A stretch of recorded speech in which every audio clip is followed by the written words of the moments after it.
Now, beloved within the Seventh Adventist Church, beloved in the Seventh Adventist Church, this is a very urgent message, called On the Eastern Question, the True Meaning of the Daily, and the Fall of the Ottoman Empire. Now, beloved in the Adventist Church, the Ottoman Empire fell August 11, 1840, and it was under the protection of Christian powers, Protestant and Catholic Christian powers. And it was Islam that fell, the great Turkish Islamic Ottoman Empire that fell. Now, beloved,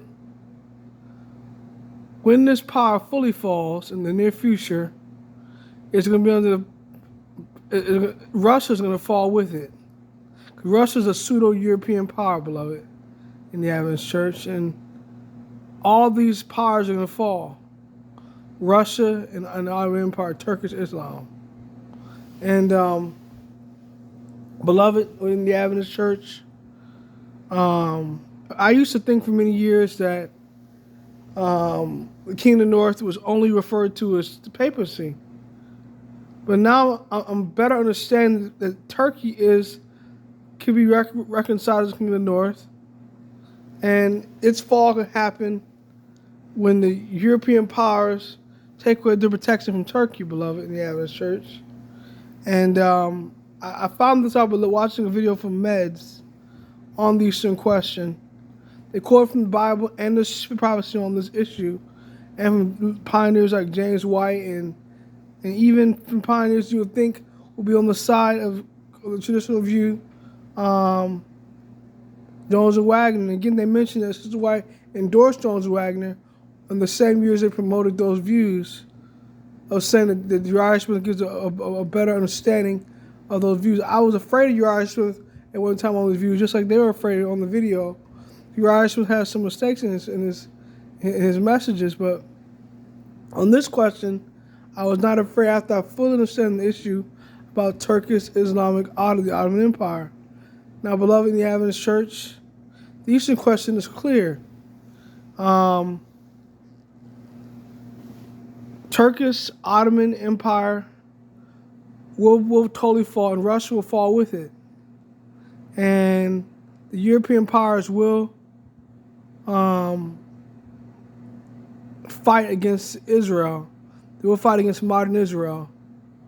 And there will be a World War III type in his ass stage, beloved.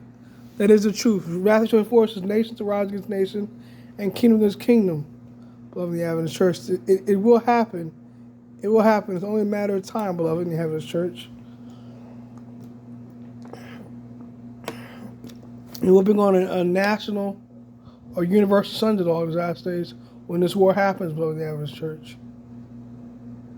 And when it comes to the daily is no rise to paganism. It's not the papacy taking away the heavenly sanctuary message. It's paganism. Paganism is the daily, beloved. Daily, which was 538 AD, taken away, the abomination, desolation, taken away, pagan Christian powers. Not the other interpretation of the papacy, taking away the heavenly sanctuary truth, beloved, in the Adventist Church. That's not the correct interpretation. The Latin interpretation, not the correct interpretation.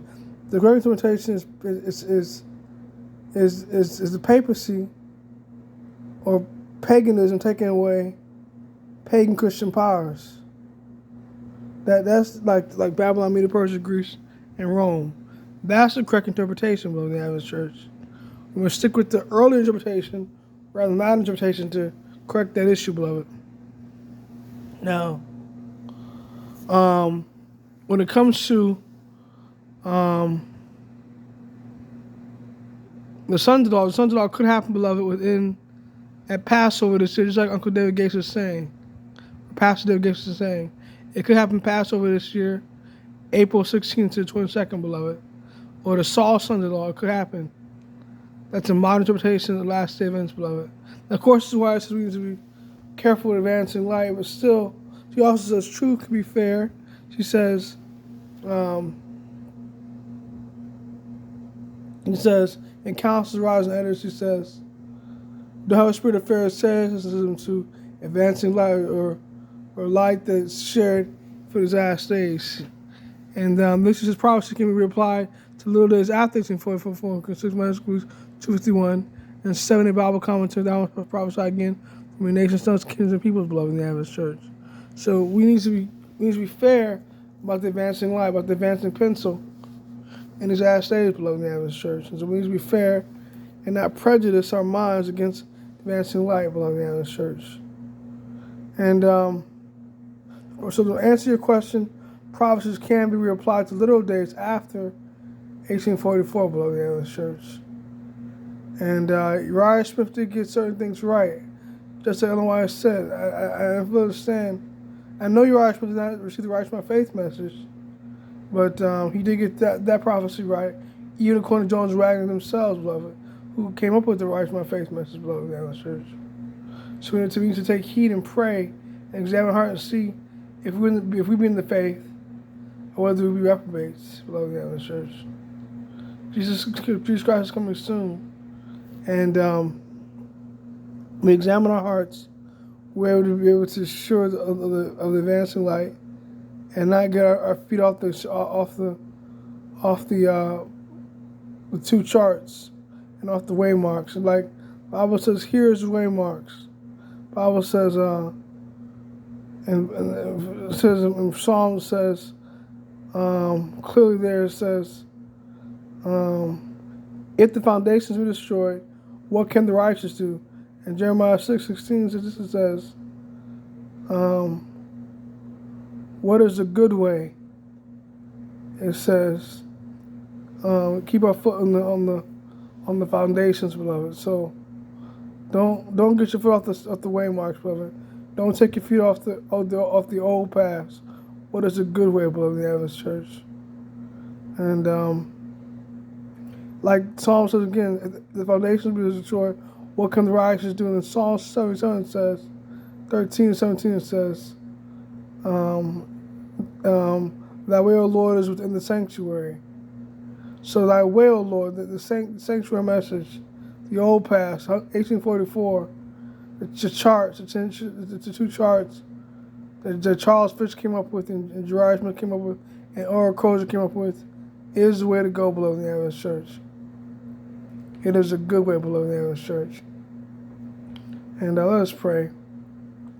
Most High Father, thank you for the Sabbath day. Thank you all one for mercy and blessings. I'm asking, Lord, that you visit people in these last days, Lord. I'm asking them to seek out the truth and then receive by the mark of these crisis.